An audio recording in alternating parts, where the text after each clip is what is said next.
tista' tosserva lilek innifsek jekk mhux tħossok tajjeb. Ħafna jistaqsu imma għaliex ma nħossniex tajjeb jew tajba. Filwaqt illi dak li jkun jistaqsi lit-tabib tiegħu wara li jiġi eżaminat jirriżulta illi m'hemm xejn. Ħafna drabi inwaħħlu fl-istress u l-ansjetà. Iżda ftit nanalizzaw aħna stess lilna nfusna. Għad staqsejt jekk intix torqod biżżejjed, għad staqsejt lilek innifsek jekk intix nieqes mill-moviment u fuq kollox. Taf x'inti tiekol? Dawn huma fatturi li persuna jekk ma tosservax faċilment tista' ma tħossix tajjeb. L-ikel illi nokkomolaw ta' kuljum għandu rol importanti f'ħajjitna. Mhux li kemm tajt illi tiekol imma x'qed tiekol. Id-dieta bilanċjata hija il-mod ta' kif saħħitna tista' tmur għall-aħjar. U biex inkomplu niddiskutu aktar dwar dan is-suġġett live waqt il-programm F Living Show ma' Tea Grasso.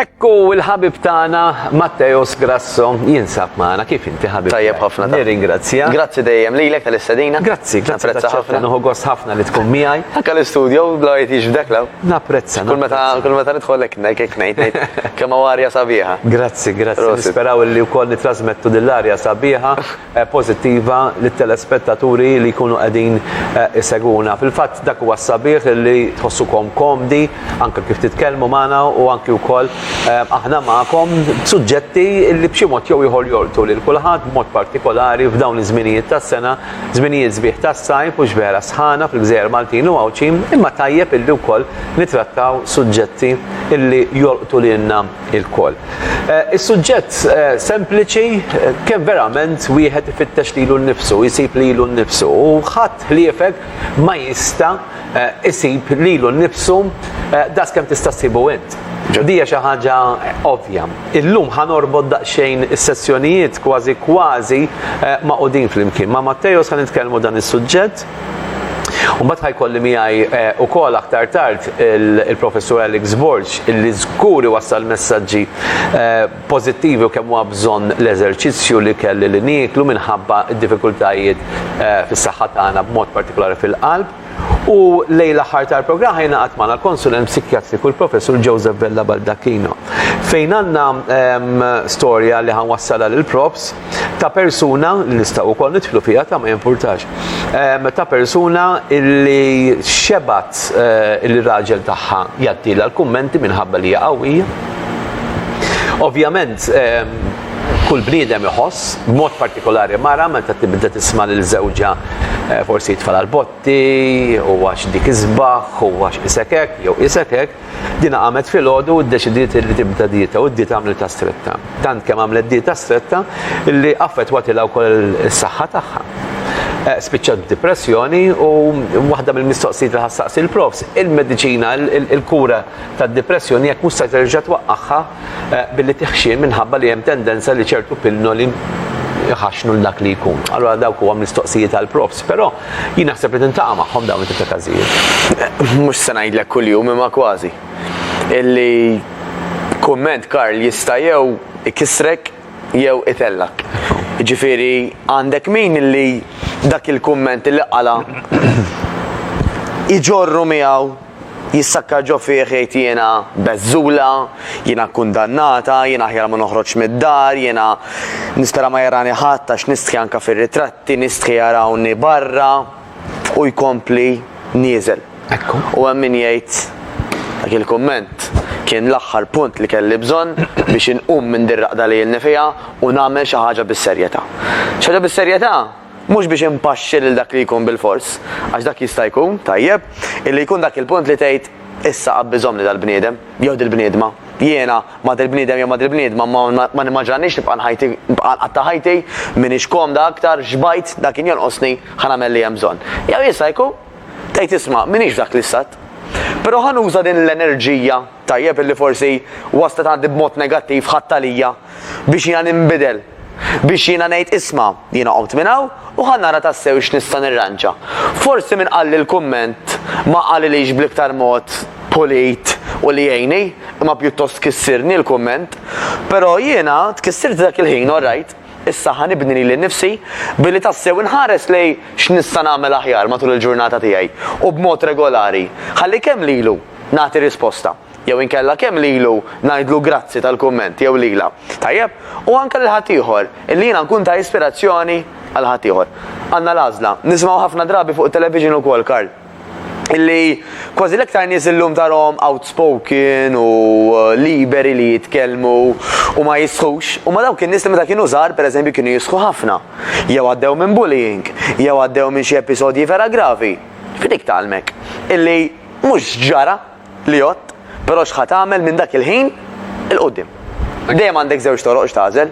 Għażel it-triq inti u tgħidli faċli tgħidha. U hekk u iktar faċli taqbad it-triq l-għażiena li jien nissakkar ġo fija nnifsi noqgħod id-dar illi jekk pereżempju jistidnuni anke l-avvenimenti ngħidilhom le, nivvintalhom li huwa dak iż-żmien tax-xahar, nivvintalhom li għandi wġieħ ta' ras, nivvintalhom li tfal għandhom xi ħaġa, meta fil-verità ma jkun xejn minn dan. Ikun biss li jiena rrid naħrab minn dak l-invit. Ma rridx nidher qudiem in-nies. Jew inkella tgħid isma' jiena ġieni dal-invit. Għal-mod tal-kelma għal dak it-tiġ tliet xhur oħra. Oj, issa naf x'nagħmel. Sa dakinhar jiena irrid nidher ħafna aħjar milli jien illum. Irrid inħossni ħafna aħjar milli nidher illum u rrid immur nilbes ħwejjeġ illi naf li bihom ħanidher vera aħjar milli qed nidher illum. Mela għandi deadline, għandi ġurnata. Jew inkella ħanerġgħu ngħidu nista' nibqa' d-dar nibki xortija. Il-bieraħ mal-psikologu tagħna Dr. Galja, Michael Galja, nsellimlu mill-ġdid minn hawnhekk u l-familjari tiegħu għaliex naf is-sinjura tiegħu tkun qiegħda segwina. Tkellimna dwar ir-rabja. U ħareġ punt interessanti ħafna illi tirrabja hija xi ħaġa normali, illi kulħadd huwa tajjeb li tirrabja, però x'tagħmel b'dik ir-rabja jgħod.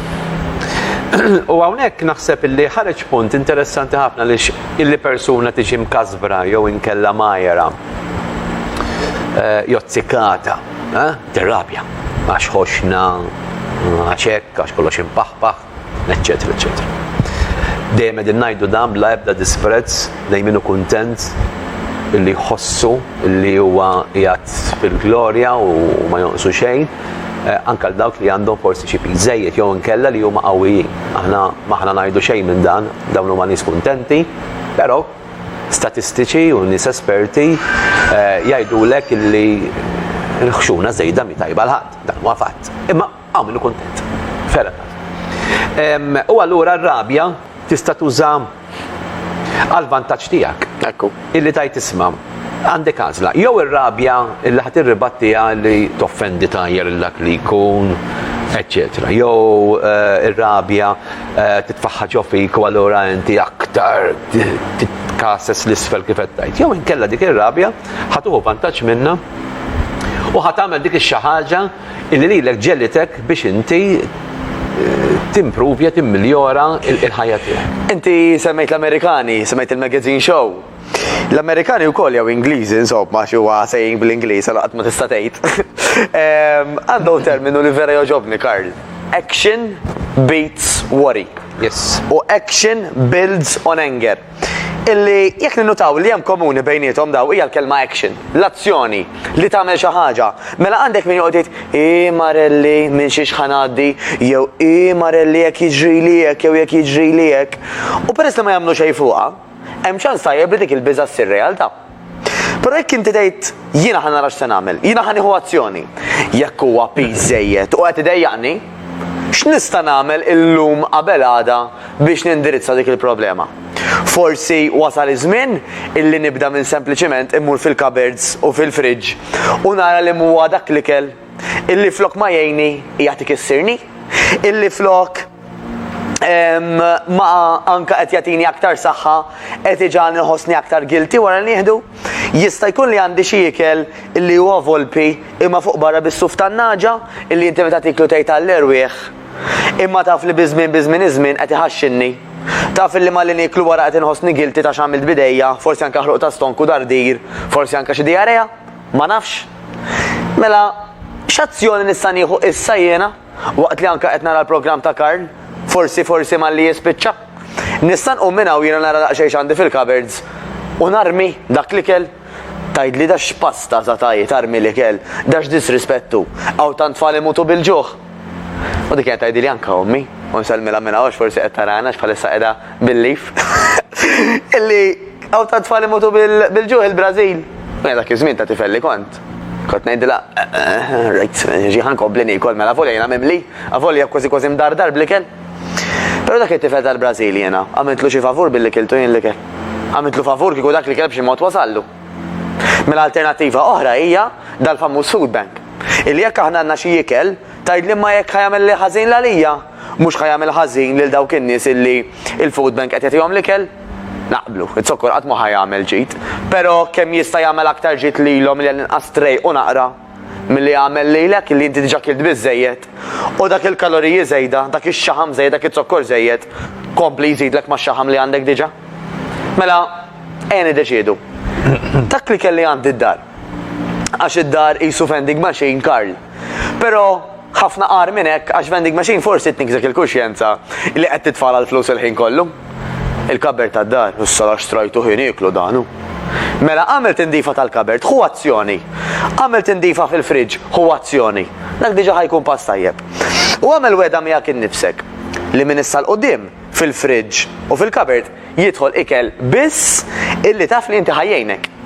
U dan ta' min ngħiduha Karl, għax hawn di l-impressjoni falsa illi kull huwa tajjeb iħaxxen. U dak illi huwa healthy huwa ħażin fit-toma mhux vera. Ħaniserrel dak li jkun jaqbad il-mobile li għandu qudiemu Karl. Jew jaqbad dak il-laptop u jfittex delicious healthy recipes. Tasty healthy smoothies. Tasty food which is good for fat loss. Illum il-Google tajjeb daqshekk bilha minn reklama minna xejn ħażin. L-internet huwa l-akbar ħabib tagħna. Huwa sors ta' informazzjoni. Qabel konna bl-encyclopedia. Tittoqgħod qalleb illum l-encyclopedia tiktiblu xi ħaġa. Jiena hawn nitkellem dak li kunna f'min qabad diġà l-mobile u fittex żgur. Ara, il-biċċa xogħol qiegħda hawnhekk illi fil-ħajja li llum qegħdin ngħixu bil-fors irridu nikkumbattu kontinwament. Issa, x'jiġifieri mela, minħabba l-kumdità li għandna, minħabba it-televiżjonijiet kbar li ħajruk aktar toqgħod qudiemhom, minħabba sistemi ta' xtara, films, teleseries barranin, lokali, programmi televiżivi Maltin u barranin. Minħabba s-sufan komdu illi llum għandna, illi ma jkissillekx il-patata u darek, illi huwa recliner toqgħod komdu, illi tqatta ħafna ħin fl-arja kondizzjonata, fix-xitwa fil-heating. Għandna ħafna elementi illi il-kumdità li għandna qed niġu aktar għażinin, dan huwa fatt. Mhux hekk illum min baqa' jmur jimxi jien naf tant kilometri biex jasal ix-xogħol ħadd. Illum trasport pubbliku b'xejn għal ħafna Maltin u Għawċin li huma żgħar, dik kollha xejn qed tifhem tajba, imma qed niġu aktar għażilin. Għax ħanżid miegħek Karlek ma jimpurtax. Ħantelfek daqsxejn. Illi sabu ċar kristall. Illek aħna fil-ġurnata nagħmlu nofsija exercise, mhux qed nitolbu hawnhekk lezzjat, nofsija exercise. Meta tiġi biex tirrilassa fuq dak id-deck chair, fuq dak is-sofan, ħadd irrilassa ħafna aktar. U speċjalment għandek ħafna iktar ċans li torqod ħafna iktar komdu u torqod ħafna iktar fil-font. Ġifieri l-ironija hija li jekk inti fiżikament taħdem matul il-ġurnata, meta tiġi biex tirrilassa ħafna ħjar. X'qed jiġrilna li mela semmejna dawn l-elementi kollha, il-kumdità li ma tantx nimxu, li nipparkjaw kemm jista' jkun viċin id-dar, kulħadd bil-karozzi. Maġġoranza tal-familji għandhom il-karozzi huma fil-minoranza dawk li m'għandhomx u jużaw trasport ieħor, allura l-eżerċizzju huwa verament minimu. Tgħidli mela jekk timxi eżerċizzju għalmenu aħjar timxi milli xejn. X'qed jiġri ħafna nies tintaqa' magħhom filgħodu marqat xejn dal-lej bisħana li għandi l-air conditioner. Saqqu mhux komdu komdu xrajtu ġdid. Mela x'għandek? Jiena naħseb illi l-bniedem illi għalkemm qegħdin ngħidu li aħna naħdmu, u vera naħdmu għax naħdmu sigħat, kulħadd jagħmel il-ħin tiegħu tax-xogħol ħafna nies jagħmlu ħinijiet twal u anke minn part-time għal ieħor. Però naħseb illi maħniex najjew biżejjed tgħidli żgur, aħjar. Iwa vera, imma lajja li inti taħli l-enerġija, għan nitkellem mod ieħor ara, meta taħli l-enerġija, inti tkun tistriħ. Ħappoġġija mod ieħor jien, meta tiċċaqlaq. Ġismek ħajatik raġuni biex tistrieħ. Jekk inti użajt il-ħin kollu moħħok, imma fiżikament ġismek ma mil xejn, ara kemm kbira Karl. Il-moħħ tantu kbir, illi meta jaf li ħadmu l-muscles, jitfalek ċertu kimika illi tibatek torqod ħafna iktar fil-font u aħjar. Meta inti ma ħadimx fiżikament, iżo jiddu m'għandux għalfejn jistieħ. Fil-fatt meta inti pereżempju mhux imdorri tagħmel affarijiet u tajt ħanagħmel ħanbajaddi l-kamera ħanivvinta u mbagħad trid innaddaf wara u nerġa' npoġġilha mara f'posta. U mbagħad jgħidlek u jorqod u kapaċi jgħidlek kemm li ma norqod waħda sew vera konta jien. Iċ-ċiklu. Issa dan huwa il-punt kruċjali il għaliex il-ħajja hija dik li l-istil ta' ħajja li qegħdin ngħixu hija dik li. Allura aħna kif ħansibu bilanċ bejn il-kumdita u jiena din mistoqsija tiegħek. Bejn il-kumdita kif ħanara, kif ħanamel biex jien personalment aħna il-koll inkunu b'saħħitna f'dak li għandu x'jaqsam saħħa. Mela, number one, l-ikel. Huwa punt kruċjali x'tip ta' ikel għandna niklu, x'tip ta' ikel għandna nixtru, nażlu, li nagħmlu pjan x'tip ta' ikel, mhux nixtru ħafna affarijiet ma nużawhomx, ħela ta' flus għal xejn. Bla pjan tmur id-dar bil-ġuħ, għax hawn min jagħmellek ġurnata Matteos. Li ma jkollok xejn, forsi jkollok xi ħaġa żgħira, u mbagħad imur id-dar bla pjan, m'għandu xejn lest, jiftaħ il-kabord, dak li jsib lest, nafu x'inhu, il-lest huwa lest u x'vera. U allura nibdew niklu u xi ħaġa faċli hija xi sider ta' tiġiġa friżata li huma tajbin taw li ma xtid ngħidu li huma ħżiena bħala toma. Illi inti xalt il-frajer f'5 minuti saħan u tfajthom u ġew tajbin ta' ngħidlek ġew tajbin u nagħmlu t-tixxu ta' nagħmlu nebki biex inneħħu żejt. Qed tifhem? Issa li kieku inti tipprepara bħal dan għandek l-għażla tara. Karl, taf x'inhi? Il-good news, the best news, illi m'hemmx bżonn bilanċ. X'jiġifieri? Mela kif tkellimna, jekk inti tagħmel nofsija exercise, fil-ġurnata għandna 48 nofsijat. Ma jitolbokx ġismek illi tagħmel nofs ġurnata tagħmel l-exercise, in-nofs ġurnata l-oħra bil-qiegħda, taħdem tirrilassa, tagħmel li trid bil-qiegħda. Le. Kull ma jitolbok u dija approvata nofsija waħda minn 48. 30 minuta ta'. Kieku logħba futbol, kellha tiġi 47-1, tgħidx kemm nitquna xew jien. Jiena wint ngħidu nagħmilha. Innemel kontra bledmin 47-1. Nasa kull m'għandu bżonn ġismek dak il-1. Nofsija waħda minn 48. L-oħrajn tista' toqgħod bil-qiegħda. Jekk dik in-nofsija tagħmilha sew u approvat. Dak kollu biex tagħmel nofsija tek bil-mobile. Le, sew. Nofsija tiċċaqlaq, tħaddem jekk jista' jkun ġismek kollu, tħaddem il-qalb, naf li ġej Dr. Alex u qed nitkellmu fuq Dr. Alex, nafu kollax nafu daqsxejn personalment u naf kemm huwa persuna mill-aqwa anke f'xogħlu, illi dan Dr. Alex ukoll joqgħod sajjem għal ċertu ħinijiet, għax kif semmejt inti jippreferi li jagħmel perjodu ta' ħin ma jikolx, però mbagħad għandu pjan. Ta' meta se jiekol, kemm se jiekol. U l-ħin tal-ikel huwa ħin tal-ikel. U l-ħin tal-ikel huwa ħin tal-ikel. U Dr. Alex huwa kardiologu, mhux ċensu illi ħareġ b'teorija. Jiġifieri jekk xejn Dr. Alex jaf il dak mhux qed jagħmel ħsara lil ġismu. X'inti wara kollox Karl u di semmejniha ħafna drabi u ma nejja qatt nirrepetiha. Mhuwiex fiex ħin tiekol l-aktar li jgħod, imma x'tiekol u kemm tiekol. Iva, hemm kundizzjonijiet li minħabba fihom pereżempju t-tabib, il-professur jista' jgħidlek Mary, ħalli 3 sigħat, 4, 5 jekk hemm bżonn bejn l-aħħar ikla u li tmur torqod, minħabba fekk hekk u hekk fil-każ tiegħek. Minħabba kundizzjonijiet u Ekku, però b'mod ġenerali, dimenti li m'għandniex kundizzjonijiet mediċi huwa kemm nieklu u x'niklu mhux fi xħin. Tħallna f'estremitajiet Karl, x'taħilli llum. Illi hawn min jgħidlek le, banana wara s-sitta, le. Għax jiena wara li kolt dik il-banana relax ħanoqgħod, ħrafa. Ġismek ma joqgħodx jgħid raġit il-banana mela is-salam mhux se juża dan ħan istorja jgħidu. Ġismek iħares blura wkoll jgħid matul il-ġurnata iċċaqlaqt jiena tal-imoti li dil-banana issa tista' ikollha skop għal dak li għamil diġà. Għal xi xinkilta. U xek, għax jiena ħobb nara, nħobb nispjega bħala bank account. Inti jekk illum lajt xi ħaġa żejda s'issej daqsxejn iktar u għandek iż-żejjed, il-bank mhux jgħidlek le, sa 1000 euro tista' ddaħħalhaw, jew jekk inti kellek bżonn toħroġ daqsxejn iktar mhux jgħidlek le, bil-forsi 1000 euro tikollok mhux se ntik. Ġismek qisu wkoll storage illi jżomm u jneħħi. U biex ngħiduha kif inieta, il-tant misħut xaħam hija hemmhekk biex jipproteġina. L-abbundanza hija l-problema. Ġifieri inti jekk Alla ħares qatt timrat, jekk inti Alla ħares qatt bħal żmien il-qedem tinqabbad mingħajr ikel, irid ikollok dak l-istor, ix-xaħam, illi inti bih tibqa' dej. Ġismek ħaġib l-enerġija minn dak l-istor, minn dak ix-xaħam. Il-problema hija li meta jkollna wisq minnu, da qed jagħmlilna ħafna ħsara mod ieħor. Ġismek qed jgħidlek ħuj m'għandix bżonn da kollu. Mela allura jibda jikkawżalek il-problemi, jibda jibatlek is-sinjali. Uj, ara x'se tagħmel? Hemm bżonn li jinbidel xi ħaġa. Għal grazzi tal-Alla, nerġa' ngħidlek fejn jidħol l-exercise Karl m'hemmx bżonn bilanċ. Però fejn jidħol l-ikel hija bil-kontra. Illi da qisu elezzjoni irid ikun.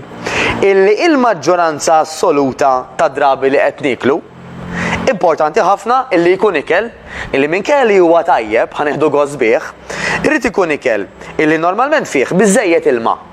Tajjeb u l-famuż frott tas-sajf, champion. Imma wkoll taħt kontroll, mela mhux għax għandi l-frott tas-sajf niekol il-ħin kollu frott tas-sajf biss, jew niekol sakemm ninfaqa il-ħin kollu, isni qiegħed fuq xi cruise. La tkellimna fuq il-cruise. Imma bħal kollox għandu bżonn il-ħin tiegħu wkoll u l-ammont tiegħu wkoll. Il-ħin fis-sens kemm il-darba ħaniklu, da mhux se noqgħod niklu il-ħin kollu. Imma ngħid pereżempju jiena ħadd bejn 2 u 3 porzjonijiet kuljum. Kien diġà biżżejjed. Imma il-mentalità tagħna jew inkella xi mdorrijin hekk il-ħin jikkondizjonana. Dina ġieli semmejta miegħek mela jien filgħodu titqum tittuħu tikol. Missu l-10 daqqu l-10 x'kenu bekk qed nistordi nieħol. L-ofsinhar hija sa naħdu xi niklu wkoll l-erba' il-ħin tat-temp. Biċċa kejk, bla bla bla. 7 dil-ġuħ. Mbagħad llum ma sirniex norqdu kmieni ħafna nies għax forsi noħdu pjaċir noqogħdu naraw film jew noħorġu eċċetera u nerġgħu nieklu. X'irid ngħid, voldiri ħafna drabi qed jiġrilna illi f'moħħna għandna biss ser nieklu, kemm ħaniklu u meta ħaniklu u Alright, l-ikel huwa meħtieġ għaliex ma rridux immorru mill-estrem għal ieħor. Għaliex qabel ma ntemmu din is-sessjoni nixtieq li nkompli daqsxejn fuq dik l-istorja li għattilkom li ħan nużawha għal waqt il-konsulent psikjatriku tagħna. Għaliex minn estrem għal ieħor jagħmel ħażin ukoll. Illa li xjaffetwa is-saħħa ta' dak li jkun.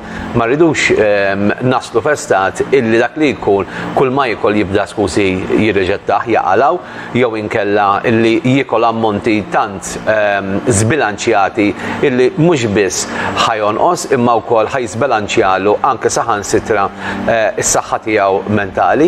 Dan affarijiet illi ġraw jistgħu jiġru u għalhekk wieħed irid joqgħod attent. Ħammorru għal dan ir-riklam, sinjuri, bqgħu magħna għaliex wara ħaniftħu linji tat-telefon min jixtieq jintervjeni jista' jidħol magħna fuq 27 500 500 27 600 600. Issija 15-il minuta bqgħu magħna.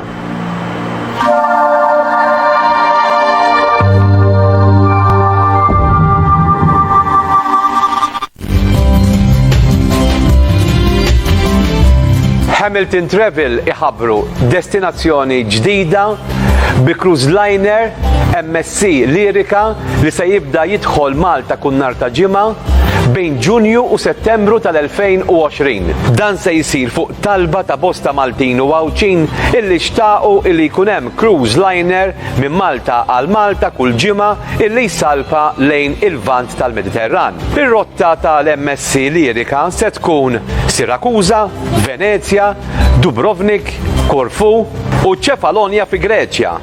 Se jkun hemm kabini ta' 2, 3 jew inkella anke wkoll 4 persuni għal familji kbar.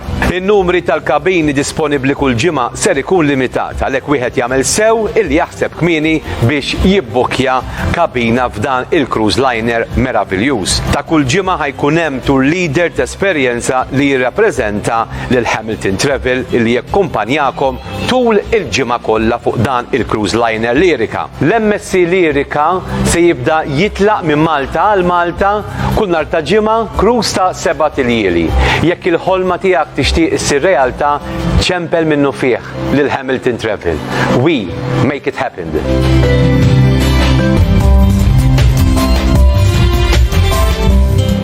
Aħna mill-kultura tagħna, speċjalment aħna l-Maltin, fl-modi tant snin ilu kien ikun hawn kompetizzjoni fi triq li ma ħatwellet l-ikbar tarbija, pereżempju. Skuru, u l-maestra kienet tifraħ dak iż-żmien u tgħidli l-isma' tarbija tiegħek qed tiżen daqshekk bejn wieħed u ieħor għax kien ikollhom miżien u fit-triq kulħadd mixaw għaliex it-talija kellha Alla jbierek tarbija kbir. Illum l-affarijiet inbidlu ħafna għall-grazzja tal-Alla għandna ħafna nies illi huma esperti u jigwidaw in-nisa li huma tqal pregnant x'tip ta' diet għandhom jieklu għalkemm ħafna ġenituri jinkweraw għal uliedhom għaliex imdorrijin illi jridu jieklu għal 2 jekk mhux għal 3. Mentri din hija teorija kienet ħażina u l-fatti qed joruna mod ieħor illum. Drawiet, diffiċli biex wieħed ukoll jaqta'hom. Inti titkellem l-ewwel qabel morna l-break. Ftakart xi ħaġa li kien qalli ħabib tiegħi. Kien qalli imma n-nies kif jirnexxilhom joqogħdu jiena filgħodu nkun irrid bżonn qalli kafe u sigarett. Qedlu dak inti li qed tgħid lil moħħok. Jekk il-moħħok qed tgħidlu għandek bżonn kafe u sigarett, hekk ħatemmen, qalli manka meta jiena ma nkunx irrid. Lem jinklinani, dak huwa l-famuż vizzju. Illi jista' jkun drawwa. Kif qed tajjeb inti hawn diversi nies Karl illi jgħidu filgħodu bil-fors irid nieħu xi ħaġa u fl-10 u f'nofsinhar għax inkella nistordi. Illi jista' jkun illi vera jekk inti għamilta darba, darbtej, 3, 4, 5 ġranet konsekuttivi u bqajt tistordi, mela jista' jkun li forsi inti insertajt illi vera jekk ma tikol xi ħaġa forsi tinżillek il-pressjoni, forsi għandek kundizzjoni medika oħra u allura taffettwak hekk. Però fil-maġġoranza dik hija għax aħna drajna hekk. Karl, relatata ħafna mas-suġġett, ħanati dan il-parir illum għax naħseb li jista' jgħin ħafna nies.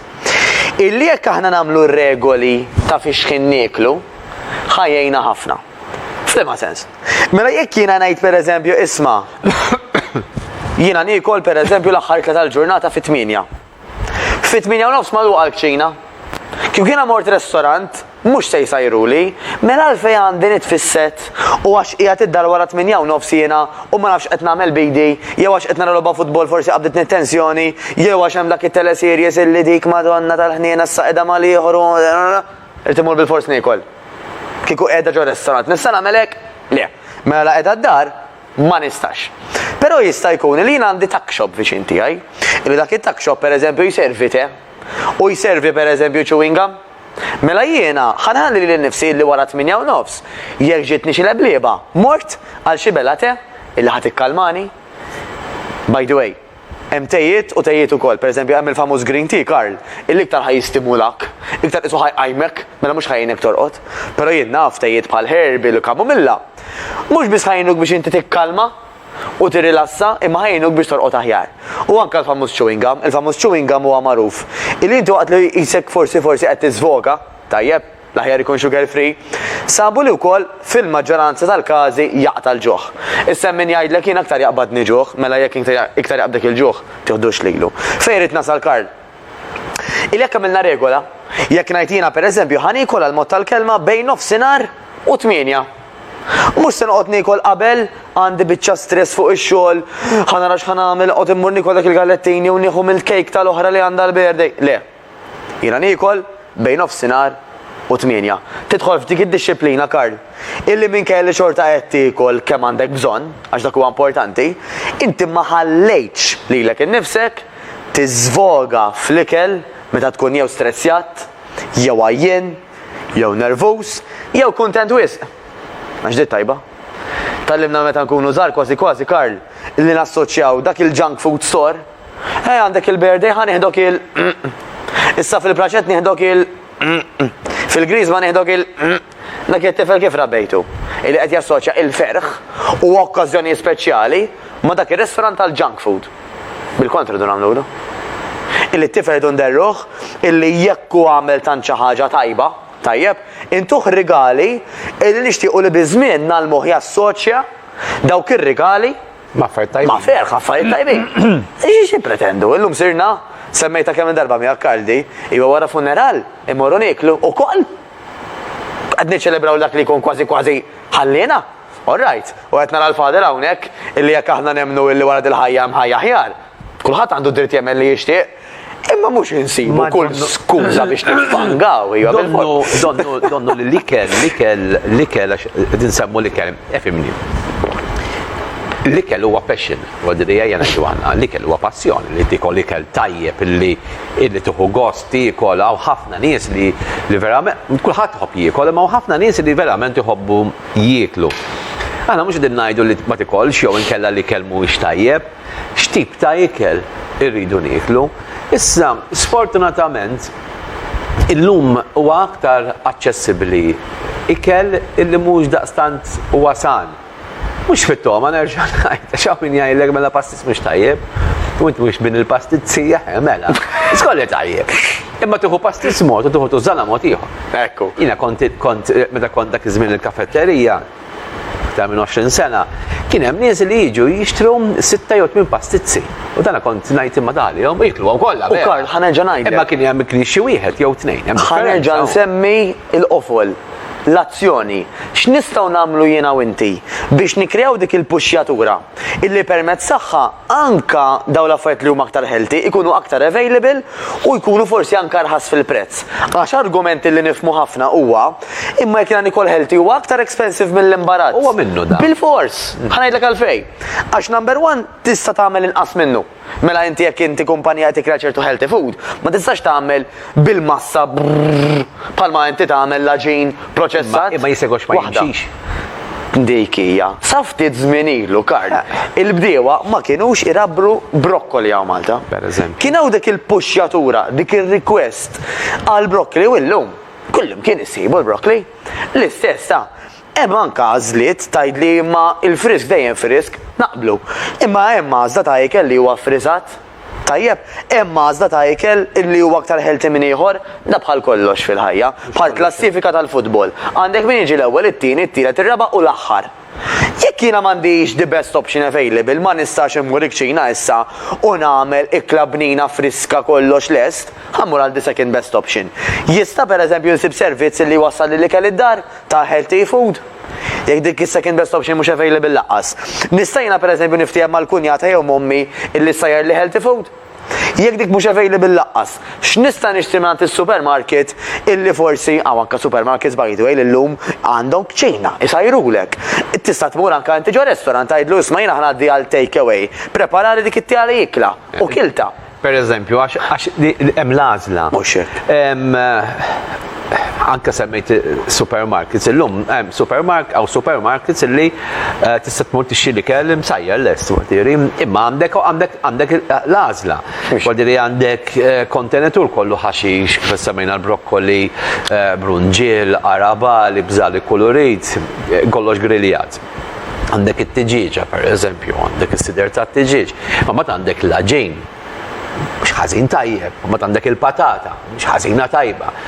U għandek affarijiet oħrajn. Bidri, inti għandek l-għażla, issa, min ħajamela dik l-għażla, mux l-individwu. U l-ironija Karli għadin, illi minnu qed jimxi ma' pjanta ikel biex bih jonqos mix-xaħam, għax għandu kwantitajiet kontrollati, normalment anka il-kont tas-supermarket ħajġik anqas mis-soltu.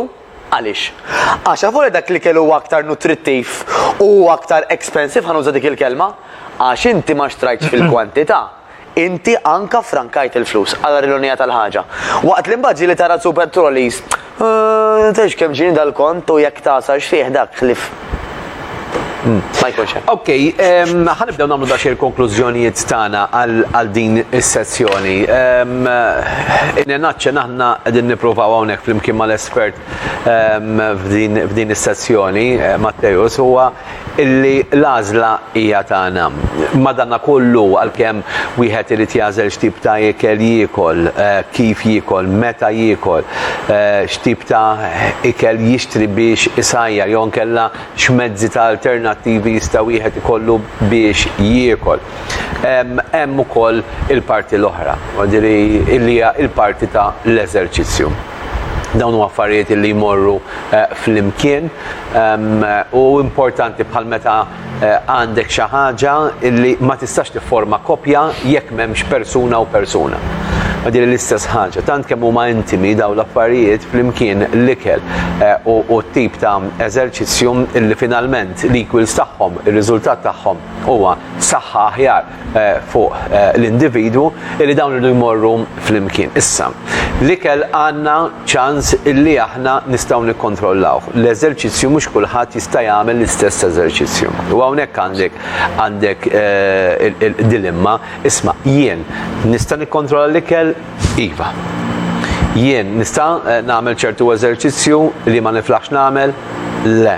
Jew nista' nagħmel dal-eżerċizzju iva għax niflaħ. U allura hawnhekk jidħlu nies esperti. Issa, għal xiex nagħmlu dawn it-tip ta' sessjonijiet? Nagħmlu dawn it-tip ta' sessjonijiet għal dawk illi b'xi mod jew ieħor m'għandhomx linja gwida, ma jafux minn fejn ħajjibdew, jixtiequ. Imma ħafna drabi dak li jkun jgħidlek imma min ħajgħidli x'għandi nsajjer. Jiena naf insajjer biss dan it-tip ta' ikel għax hekk konna mdorrin anke għand ommi, pereżempju, id-dar. Jien naf it-tnejn aġin il-forn, it-tlieta injokki, l-erba' nagħmlu għali, il-ħamis, insomma, tafu xirrid ngħid. U allura m'għandhomx linja gwida. Illum għall-grazzja tal-Alla hawn nies esperti li jistgħu jiggwidawkom.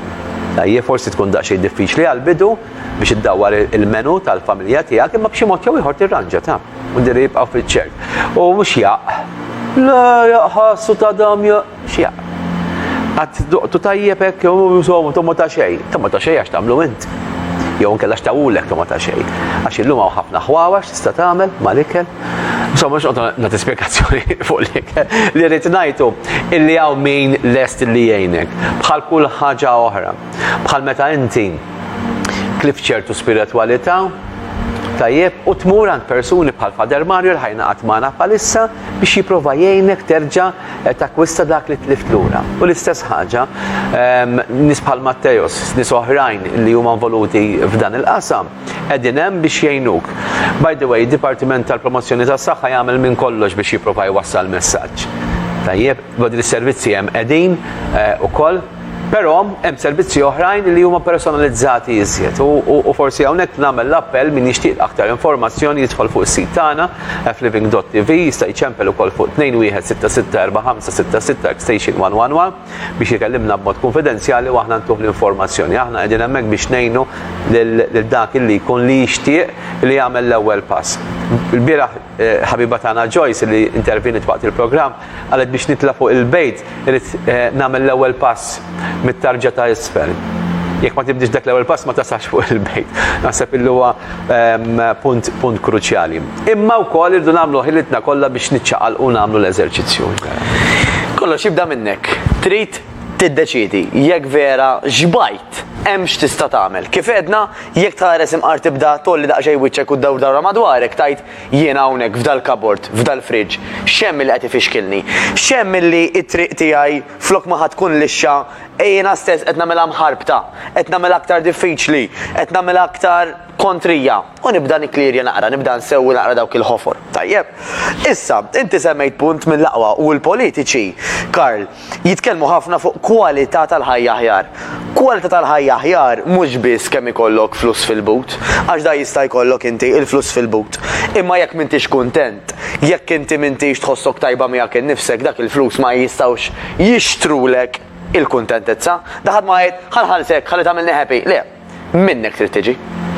Mela, huma affarijiet daw illi huma bażiċi immens. Però l-bniedem dak li hu Karl.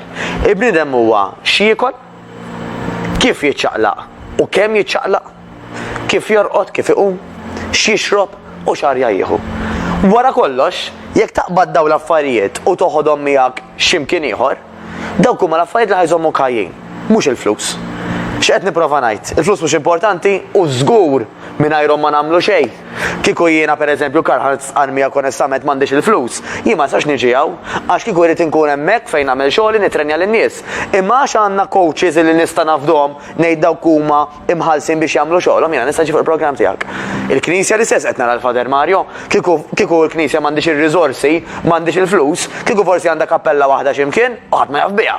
Imma il-Knisja għandha tant reach, għandha tant saħħa, tajjeb kemm fuq proprjetà, kemm fuq abbundanza anka ta' nies li jaħdmu magħha, sa tilħaq lin-nies. Nara anka l-Papa jitkellem fuq Twitter, fuq Facebook. Żgur għandu nies ukoll illi qed imexxew f'dik id-direzzjoni, mela l-flus huma importanti immens. Però wara kollox, il-kuntentizza mhijiex b'kemm għandek flus il-bank jew m'għandekx, il-kuntentizza hija kif jaħdem ġismek, kif tħossok miegħek innifsek u kif tħossok ma ta' madwarek. L-ikel, l-exercise, l-irqat u l-ilma daw kollha ħajjejnhom bil-kbir. Sinjuri, naħseb li din il-dikjarazzjoni tant sabiħa u pożittiva wasalna fit-tmiem din is-sezzjoni llum waqt il-programm tagħna F-Living Show. Nirringrazzja ħafna lilek illi wkoll qatt tissegwina fl-ewwel parti tal-programm tagħna. Kważi jenna 3 kwarti għaddejjin flimkien ma' Mattejus u allura f'dan il-ħin żgur li konna nagħmlu nofsija training u anke koll nitrejqu ikla tajba u sana. U shower. Shower tajba.